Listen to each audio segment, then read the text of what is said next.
The quality of relation you share with the people around you will determine the quality of your personal, professional, economic, and social life.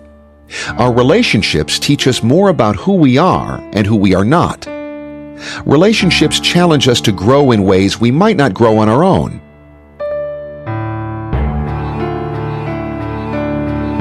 Positive and high-energy relationships will add more to your life than you can imagine. Negative and unhealthy relationships will not only subtract from you, but also destroy you.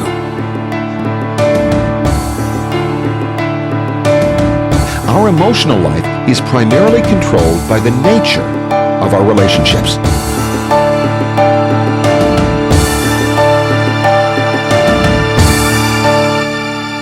It is more important to be the right person than to find the right person, to be in harmony with yourself before you try to harmonize with anyone else. So you must first heal and empower your relationship with yourself, and then move on to building deeper relationships with others and your community. You will never find the perfect relationship external to you unless and until you perfect your internal relationship with yourself. There are a few things that you need to hear that you probably don't want to. Loving yourself is just as important as eating healthy or making a living. No matter who you are or what negative things you may have done in the past which no longer exists, you have something amazing to offer the world, which can come to fruition best only when you have self-love. Human body and mind is highly receptive to the messages and feelings put out by the thinker. How we feel about ourselves impacts how we function. When you feel or think, "I'm ugly, I'm stupid, I'm no good, I'm fat," your body and mind responds to that, consciously and subconsciously, impairing and impacting delicate functions of the body and thought processes, even the immune system, and restricts flow of creativity, holistic thought, expression, and joy. Now, if you feel bad about yourself, "I'm no good," rephrase that to "I am improving every day," and put out the effort. Rephrase "I'm ugly" or "I feel ugly" to "I see the beauty in my being." And if that's too cheesy for you, you can just pick a quality or 2 or 10 that you like about yourself. "I like this about myself," and focus on those things. And you'll be surprised, your physical appearance will actually improve if you stay focused on the things that you like about yourself. The manner in which any relationship will work in your life is by first making a great relationship with yourself. First, you must learn to love yourself. Because if you're getting into a relationship to get love instead of giving that love, then there will be 2 people starving to take each other's food. Remember, you can't give what you don't have. Ask yourself this question: what is there worth loving about yourself? I really believe loving ourselves starts from a place of reverence for life. So when people say love yourself, I go, yeah, you know what? First, love life. Be honoring of the fact that you are alive. Love yourself because you've been granted life. You've been given this gift of life. There must be a reason or a purpose or a mission behind that. At least that's what I believe. I believe in God. I believe in the fact that the odds of us all being here is pretty rare. That may not be your belief, and that's totally cool. But what I really do hope is that you have a reverence for your life, an appreciation, a deep gratitude, a sense of enjoyment or enthusiasm that you're alive. That's where loving yourself has to start from. Outside of self, outside of others, right? Starting from that place, everything can turn for you in positive directions. To improve the quality of life, we need to improve the quality of our relationships, and the most important lifelong relationship we have is our relation with ourselves. You have to make yourself whole on your own instead of searching for somebody to save you and complete you. That's not how it works, unfortunately. And I know that there's a lot of movies and a lot of love songs and a lot of cartoons that tell you otherwise. But reality is that if you're not happy, it doesn't matter how amazing the person beside you is. You're not going to see it because you're going to ruin that relationship because your relationship with yourself is not there yet. Now, a relationship is not designed to complete you. A relationship is designed to complement your completeness. And if you look at it like that, that here I am, I need to get 100% settled in me, 100% okay with me, 100% loving me. Doesn't mean that there's not a lot that I can grow in, but I cannot look for a relationship and look at the relationship that I'm currently in or the one I'm pursuing as something that's going to help me be complete. Because that's a lot of pressure on that individual. They have to do too much work. And remember, you have two imperfect people colliding together to create the perfect relationship when the perfect relationship doesn't exist. You will have the perfect experience that can exist between two imperfect individuals. Success is worthless if we don't have someone to share it with. What is it that we want in relationships? What motivates us to enter into a relationship? What causes us to separate from a relationship? Why do some people want to get in and some people want out of a relationship? And after all, what is the purpose of a relationship? The deeper purpose of relationship is actually to grow your capacity for love. If you're really engaging with someone intimately over time, they're going to press your buttons, they're going to annoy you, issues are going to come up. And if that relationship is going to last, you're going to have to grow big enough and grow enough self-mastery, enough capacity to be able to deal with that and stay with the person, stay loving the person. When you're doing that, it's growing the love, which is great. You become capable of so much more love than ever would be possible otherwise. And the thing with that is, as you're doing that, what it's doing is it's evolving you and the other person. Instead of being the person you were, you become this person with way more capacity and capability, way more compassion, way more understanding. You've evolved, you become a different person. And that's the true capacity available in relationship. It actually evolves human beings. And evolution is actually about how much love can we bring to ourselves, to life, to other people. That's what relationship can do for you. Pretty amazing. Well, the real purpose of a relationship is to magnify human experience. Why is it that when you experience something phenomenal, that you want to share that with another human being? Because when you share an emotion, idea, or any experience with another person, there's a magnification happening. When you share a joke, there are more laughs. When you share joy, joy is multiplied. When you share pain, pain is subtracted. Relationships are about sharing. When you share good feelings, they multiply. The success of relationships is when you magnify only what is good. When you learn to multiply life's little moments of happiness and companionship through sharing, you will learn the art of finding fulfillment in a relationship.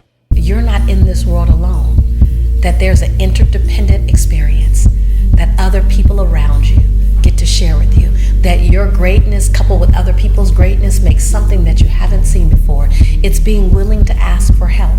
It's being willing to say, I'm lonely. It's being willing to say, I apologize. It's being willing to say, I forgive you. It's recognizing that you can be everything to yourself only so that you can dance more deliciously with those around you. Dance inside of love, dance inside of business, dance inside of service, dance inside of spiritual growth. Is to recognize that we come here dependent and then we work to be independent. And the ultimate form of ascension is to be in a place called interdependence. So when you're enough for you and you're everything for you and you've done what you need to do with you, for you, by you, now you can show up and go, how can I coexist with others? So what is the foundation of a strong relationship? What supports a sustainable relationship? And what makes it a passionate affair? Here's the clue. Relationship is about meeting each other's needs. When a person's needs are not met, there's trouble in relationships. Everything we do in our life or expect other people to do to us in a relationship is based on our human needs. Through relationships, love, and friendship, we all want to fulfill certain needs. We're in it because we want our needs to be met. We want to be out of it when our needs are not met. Anthony Robbins is one of the leading figures in human potential development. According to his study, there are 6 human needs that drive our lives: certainty, uncertainty, significance, love or connection, growth, and contribution. Certainty. First of all, we all need certainty. Certainty, in simple words, means a sense of security, support, and empowerment.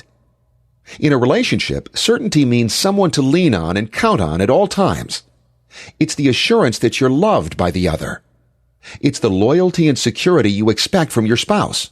When we were first brainstorming topics for the book, Shanti said, "What about security?" And I said, "Nah, most guys have probably heard that women want security." So I said, what do you think they mean by security? I said, "Well, it means she knows the mortgage is getting paid and that we're putting money away for retirement and all those things." So primarily financial, right? And I'm like, "Yeah, what else is there?" And I said, well, financial security is important, but it's not nearly as important as emotional security. To which I said, "What's emotional security?" Guys would never put those two words together. So I said, emotional security basically means that I know you're always going to be there for me and we're always going to be close. That's so much more important than anything you could provide.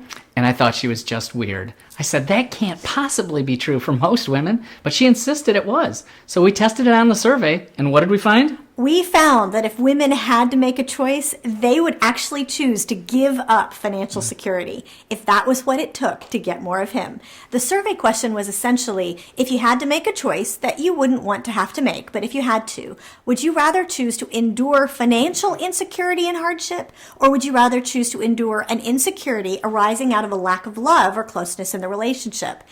And 70% of the married women said, if I have to, I will endure the financial hardship. Just don't make me endure a lack of closeness and insecurity with you. I was stunned, but I still thought they were giving the politically correct answer, and there was no way they really meant it. One guy in a marriage conference said, "Oh sure, they say that when things are going okay, but let's just see what they say once things go south for a while." But then we looked at the demographics, and the women that identified themselves as being in the most desperate situation financially were even more likely to say they preferred closeness and emotional security. A level of trust we share in relationship is indeed a feeling of certainty about another person. Certainty also means a secure environment and consistency in relationships.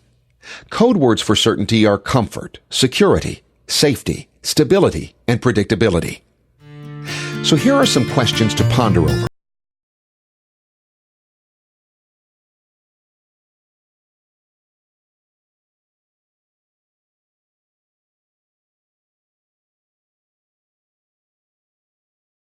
The second human need is the need for uncertainty.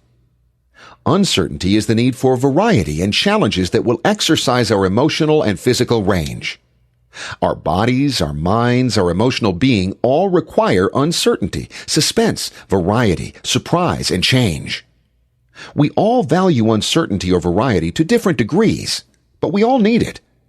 You may get variety by pursuing challenges, diversions, or by undertaking risky projects. Some people satisfy their need for uncertainty or variety by watching a movie, while others need to race cars or climb mountains. Uncertainties spice up our lives. For example, have you ever been in a relationship and lost the passion? Why does this happen? It's real simple. At the beginning of a relationship, what we do is we dive in. We want to know everything we can about the person, so we ask lots of questions. We listen intently. We listen to new stories. Everything is new. It's exciting. And there's just so much wonderful energy and curiosity that makes the relationship far more enjoyable than what may happen if you're not well aligned with the person. And what I mean by that is when it comes to communication, oftentimes people get into relationships that they're not matched well. There are two different kinds of communication styles energetically. One is where people are very figurative and where they're just a figure of speech, they emote, and the person is very structural. If these two people are in a relationship with each other, they're going to find they don't have the same sense of humor, they don't speak the same language, and after that curiosity point starts to dwindle away, they've answered all the questions, you're going to see a difference. It's important to know about this difference because you can accommodate for it, but you need to be aware of it. So if you're in a place where there's boredom, there's a couple things going on, it could be an energetic mismatch, but you also need to take a look at yourself, because if you're experiencing boredom, there's also a good chance that you're pretty bored with your own life and you need to do some work about it. Here are some questions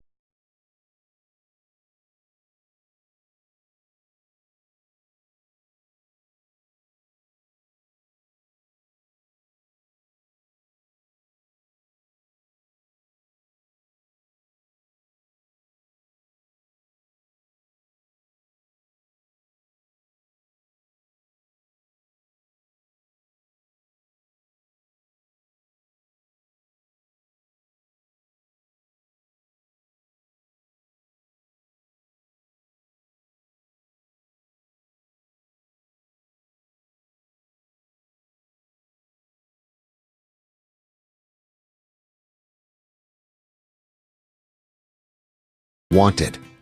Significance is about feeling unique, important, and needed. We all want to feel special in some sense.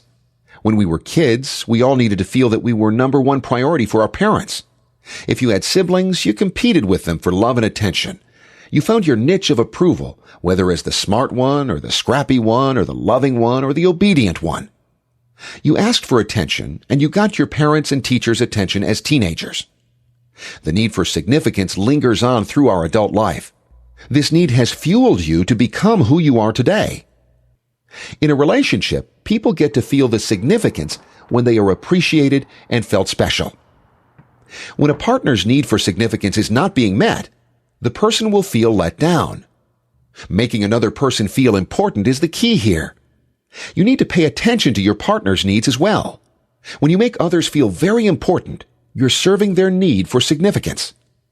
Care and concern, respect and appreciation showcases significance for the other person. A few questions to ponder. How do you meet your need for significance? Do you care for your partner's need for significance? If so, how do you do that? How do you make others feel you're important in the family? How do you meet your needs for significance in society? Now, find honest answers to these questions. Do you show your helpless side to make others feel pity and pay attention to you? Do you constantly cry and complain to meet your need for significance? Do you act angry and ruthless to show your superiority to feel significant? Do you act rough to show yourself as a man of the house or a woman of the house? How do you command respect? The fourth need is for love and connection. Everyone strives for and hopes for love, and everyone needs connection with other human beings. To love and to be loved by others is a strong human need. Love gives you the power to connect with others on a deeper level. It gives the energy and warmth.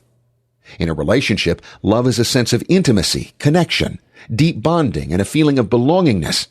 Most couples I see really struggle here because they have a really immature notion of love. They're still caught in this idea of romantic love. And 10 years into the marriage, you might meet someone sexy at work, and now it's like, ooh, this is love. I'm falling in love with someone. No, you're infatuated. You actually don't live with them for years on end, and you don't see their downsides. Love is being able to embrace a person's dark side and their light. It's both. So love is like a moment, and it's an experience where we accept someone.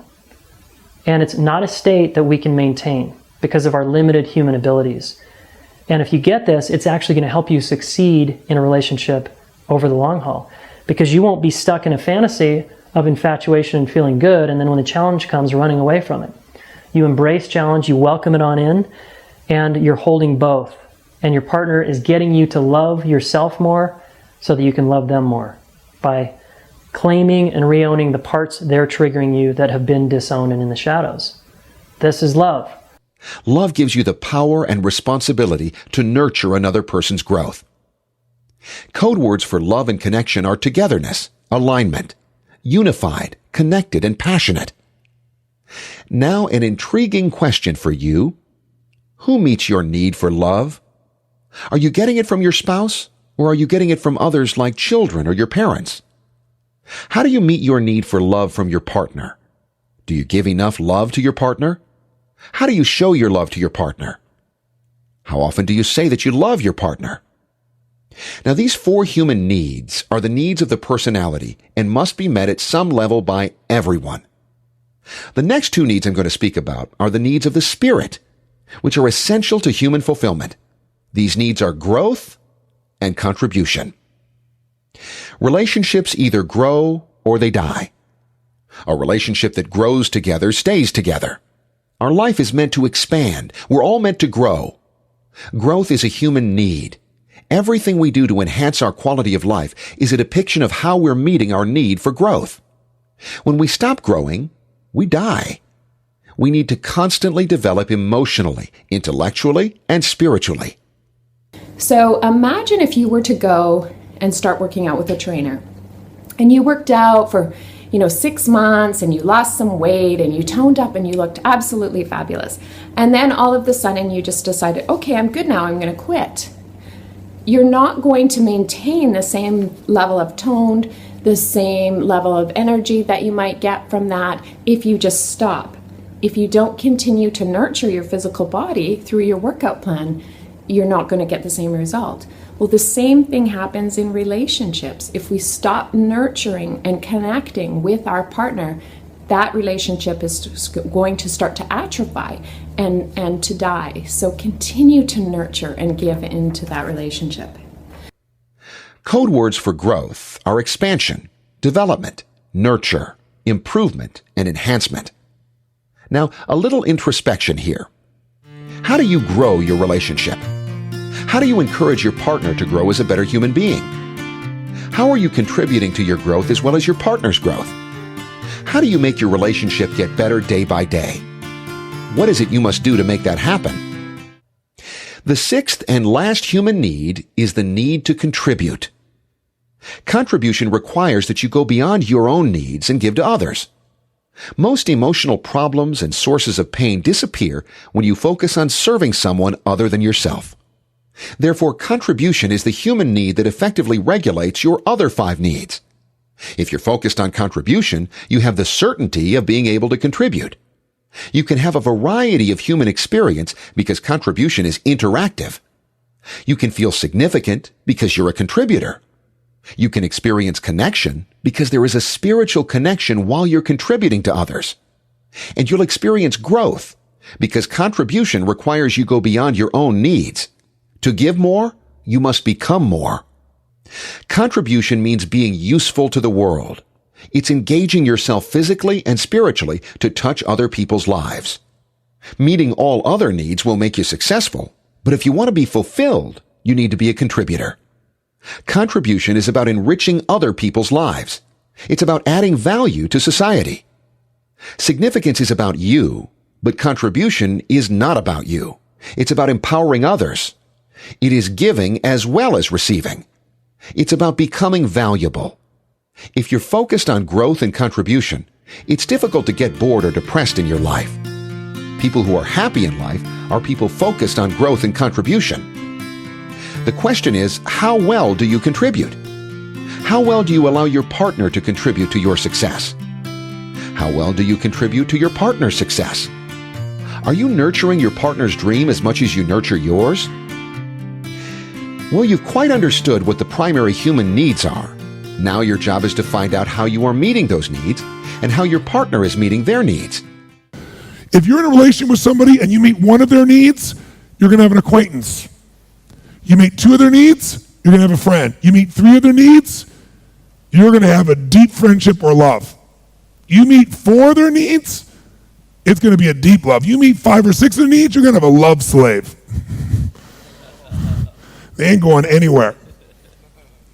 But it's got to be you meeting their needs, not the other way around. And then you can educate them to meet your needs. You can help them to show them what works. But first you meet their needs because you're loving them. Love is not a trade. It's time to ask some questions about ourselves. How are you meeting all your human needs? At what level are you meeting your partner's 6 human needs? Rate them from 1 to 10, 10 being the highest. How certain is your partner that you love them? How much variety and surprise do they get from you? How significant do they feel that they're number 1 in your life? How much love and connection do they get from you on a daily basis? How much growth do they feel in your relationship? How much do you help them to contribute? One thing is clear. We use intimate relationships to meet our needs. What happens when we're deprived of emotional nourishment? When we're unloved, don't receive the affection, attention, acknowledgement, and appreciation we require? When we don't feel heard and understood? When we don't feel we belong or are special in any way? When we don't feel connected to someone? There is a buildup of hunger, shame, and emptiness, and the need to relieve this pain takes over. At some point, desperation sets in. One way or another, we'll find relief. We'll either find external sources of relief in the form of substances like drugs or addictions, activities, or other relationships, or rely on tried and proven defense mechanisms at our disposal in the form of denial, delusion, and deception. Once you understand and remember these needs, you'll be able to lead in any challenging situation. These 6 human needs are the basics to understanding what makes you do what you do, and further, why others do what they do.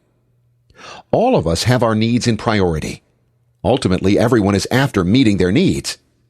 A major purpose of relationships are to meet you and your partner's needs in an expanded way. One of the keys to obtaining a better life or living arrangement is to assess the quality of relationships that you surround yourself with. The important question is, do you surround yourself with loving relationships or unhealthy relationships? Healthy relationships are relationships that add to our well-being, not subtract. They bring out the best in us by being supportive of our goals and aspirations. It's important to surround yourself with people that inspire you, that have bigger visions, to give yourself permission to play in a bigger field. Because if not, you'll be rescuing desperation instead of investing in inspiration. In fact, if I look at my life, every time I hung out with a group of people that were playing in a bigger field and hung out with them and interact with them and got to know them, my field of opportunity grew. My vision and opportunities grew. If you hang out with people that have a bigger vision, they'll automatically expect you and assume that you'll do the same, and they'll believe in you. Give yourself permission to play in a new field of possibility and surround yourself with people that are inspired. So make a list of the most amazing people you know. Make a list of the people that are moving and shaking out there, and don't be afraid to call them. When I was in my 20s, 24 years old, I wanted to interact with Nobel Prize winners. So I got a list of Nobel Prize winners. I started to look in the phone book, and believe it or not, I found a few of them in the United States. And I got on the phone and I called them. And I called Linus Pauling, 2-time Nobel Prize winner. All the students in school thought I was crazy. Why would he talk to me? Who do I think I am? And everything else. They wanted to play small. And all I did is I called him and I got him on the phone. And then the brief time I had him on the phone, he said one thing that changed my whole thinking. It's been with me ever since. He says, I can't wait to get up in the morning and go into the lab and see if I can make one more discovery before I leave planet Earth. Wow, what that impacted on my life, because I associated with somebody who was inspired and had a bigger vision. So associate and surround yourself with people that have visions and inspirations and are doing what they love, and it will rub off on you and you'll expand your game. And then you'll say thank you for your own life because you made it and you stepped out of the box that you may have lived in. Unhealthy relationships often cause us stress and subtract from our well-being, often leaving us feeling depleted of energy and making us pessimistic. Hang out with people who are filled with enthusiasm for life, who talk about good things, who boost you up and challenge you to be more or do more in your life. Don't associate with critical and morose people. They'll pull you down. So good and bad behavior is contagious. One study found that emotions circulate through social networks just like the flu virus. These patterns can actually be tracked. Numerically, each positive person you surround yourself with increases your chances of being positive by 11%. But each negative person you let into your life more than doubles your chances of being negative. So why does this happen? Interacting with other people engages your mirror neuron system. A mirror neuron is a cell in your brain that fires both when you act and when you observe another person acting. This system makes you copy other people, whether you want to or not. If you spend enough time with anyone, no matter who it is, you will start to mimic their behavior. This means you need to start cutting negative people out of your life right now. Most importantly, avoid the association of the evil four: dream stealers, energy vampires, jealous jackals, and frenemies. The first evil category is the dream stealers. As the name suggests, dream stealers will literally steal your dreams. If you share your dreams, aspirations, ambitions, and plans to this group of people, they'll discourage you. Two ironies about dream stealers that I just wanted to make you aware of today. Firstly, it's not a deliberate act. I don't think I've met anybody who gets up in the morning and says, right, whose life can I ruin today? And secondly, and this is an interesting thing, dream stealers are often the people closest to you. Husbands and wives can be great dream stealers. Parents, we can be great dream stealers. Friends, colleagues, managers, we can all be good dream stealers. It's just the nature of the beast. It's generally a negative world that we live in. If you look at the Sky News tonight or any news app tonight, the vast majority of the stories will be negative. There's a piece of research that's been done to back this up. Apparently in the first 18 years of your life, you're told on average 148,000 times that you can't do something. Now, half of these are to stop you killing yourself, which I understand, but the same people, when questioned, could only remember on 5 occasions when they were really encouraged to do something. The real dream stealers are the ones who discourage your dream without any base of evidence. The second category is the energy vampires. Energy vampires can literally suck your energy. Spend a few minutes with them, and they'll leave you feeling stressed out or guilty or exhausted down to your very last molecule. So what is an energy vampire? It is a person who, instead of getting their energy from source inside themselves, uses you as their source of energy. It's 1 in 5 people, and it's also called cluster B in the mental health profession. You need to understand about these people. It's a rather new understanding now that we have brain scans and science that shows us that this is really a thing. They think differently than you. They are not empathic in general. They're out for themselves, and you're often their target. Now, if you're a high energy person, you may well find that people seek you out, they want to be around you, they want to be near you, they want to talk to you, and at the end of it they'll say, oh, I feel so much better because I've been around you. I feel so good now. And you're thinking, well, very good, because I feel absolutely awful. I'm sure a lot of you looking at this video will have felt the same. So how to stop that? How to stop someone draining your energy? Well, what you do is you interrupt that flow with a conscious intention. You're going to say to them in your heart, okay, you clearly need energy, and I will give you energy, but you're not going to take mine because I need mine, but you'll take energy coming through me. And then you visualize energy coming in through your head, down into you, and you envisage giving it to them. Now, of course, you don't tell them you're doing this, and you don't do the visuals because they'll think you're crazy. But that's in fact what you're doing. The energy, it's a bit like the way Reiki works. You're the tap, the energy will come through you and it will go to them because now you are consciously involved in that process. They're not sucking anything out of you. It's an exchange of energy that you're cooperating with.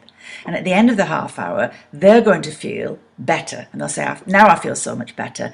But so are you going to feel better because of the energy that's come through you as well. The third category is called the jealous jackals. They have a hidden agenda, and it's not in your favor. It's difficult to see the emotion of jealousy in other people, but their eyes can't lie, and you'll get shivering cold vibes in the first meeting. If they can't control their jealousy too long, they'll just blurt it out. They'll pick on your faults to make you feel bad. And 99% of the world's jealousy, you should absolutely, completely ignore. When other people say, well, who do you think you are? When other people, say, well, it was easy for you. And other people are jealous because you worked your tail off and you achieved things. And now they're trying to claw you back down to their level. Don't let them do it. Ignore the hate online. Ignore their stupid side comments. Ignore their little, what do you call that? That like they want to say something to you, but they don't. So they hold it back. And then over here, they take an action against you. You know what I'm talking about. All those things, you need to ignore those people, not let it hook you, not let it bring you down to their level, not ever let you stop being on your path. Always remember to serve others on your way up. Be humble and grateful for what you have, but don't forget to also be social with that. A lot of jealousy or the negativity that comes at us is because people think that we're narcissistic, we're in it for ourselves, that we don't care about anybody else. Or they're jealous, and the real insecurity is that we'll leave them, that they'll get left behind. So they say these, weird comments, but what they're really saying is, please don't leave. What they're really saying is, don't become somebody who's all about the success or the money or the fame or the wealth or the accolades or the statues, whatever it is, right? They want to know that you're still human. And the best way to demonstrate that, and the most needed thing you need to do as you continue to succeed, is reach out and help those others who are on the same path of life, but maybe just a few yards behind you. Help lift them up. As Booker T. Washington taught us, there's 2 ways to exert strength. One is pushing down, and the other is pulling up. So pull some people up, help people, offer a guiding hand, give, donate, serve, volunteer, still be out among people serving and helping. Don't become one of those, people who becomes lost in the Hollywood hills all by yourself, just thinking about your own self, staring at your belly button all day, thinking how self-important you are. Be that person who's still out there, helping, guiding, serving, supporting, championing other people. Because you know what? You can always hate people, but it's hard to hate somebody who's a champion of others. The fourth category is called frenemies. They're people who act like your friends, but they do not support you in any way. We all have them, and sometimes we've had them for so long it's difficult to identify your frenemies, let alone get them out of your life. They say keep your friends close and your enemies closer. But nowadays it's tough to tell the difference between a real friend and a poser. In life we have friends and enemies, but in between are people that look like friends and treat you like enemies. Frenemies are the most dangerous type of people. They say they want to see you succeed, but they don't clap when you win.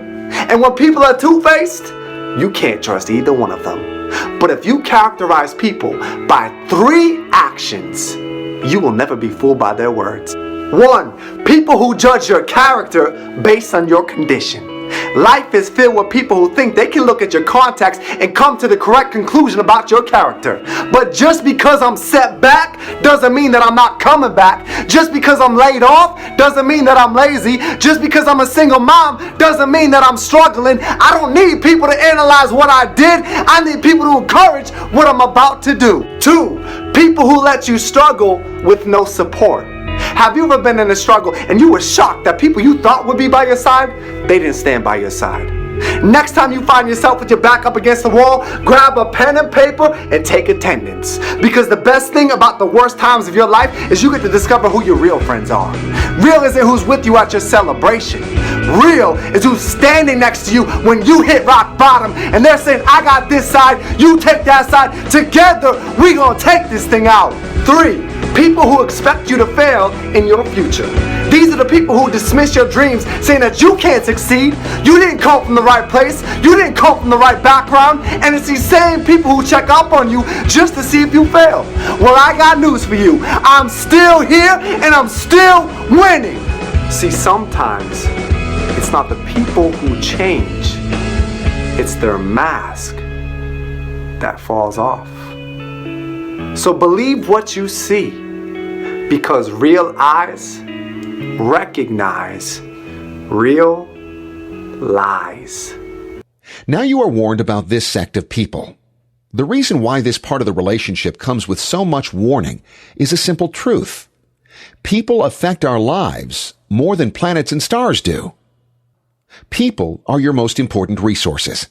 No matter what you want in your life, if you can develop rapport with the right people, you'll be able to fill their needs, and they'll be able to fill yours. The ability to establish rapport is one of the most important skills a person can have. The ability to make a person feel that when you are with that person, he or she is the most important person and the only person in the room is the skill that will make you a great rapport builder. Whenever 2 people meet, they usually ask each other, what do you do? But is that really a fair question? People may think that you're just trying to figure out their status so you'll know whether they're worth talking to or not. Or maybe they're between assignments. Or maybe they've decided to get off the fast track for a while and onto the raising a family track. I have a friend who's a funeral director, and he hates being asked what he does. So what's the solution? It is these 8 little words. Don't ask what do you do. Ask how do you spend most of your time. That way, if people don't want to talk about their work, they can talk about their hobbies, their interests, or they can say, oh, I spend all my time on the computer. If they do like to talk about their work, you can be sure they'll get right into it and they'll probably talk your ear off. So don't ask what do you do. Ask rather, how do you spend most of your time? Now here's another skill you must develop to great rapport building. Develop an uncommon appreciation for other people. Mother Teresa once said, "There is more hunger for love and appreciation in this world than for bread." How very true. I've never heard anybody who's left an organization because they were appreciated too much. No, I can't stand it. Please, no more thank you. I've never heard anybody getting a divorce because they were appreciated too much. And I've never heard a kid growing up dysfunctionally because they were appreciated too much. What's the point? We probably need to appreciate people more. You know, one of the core drivers of human behavior is the desire to feel significant, the desire to wanting to make a difference. When you tell somebody how much you appreciate and you really mean it and you're specific, they light up. It means so much to them. So what can we do? Give that gift of appreciation and watch the magic that happens in your life.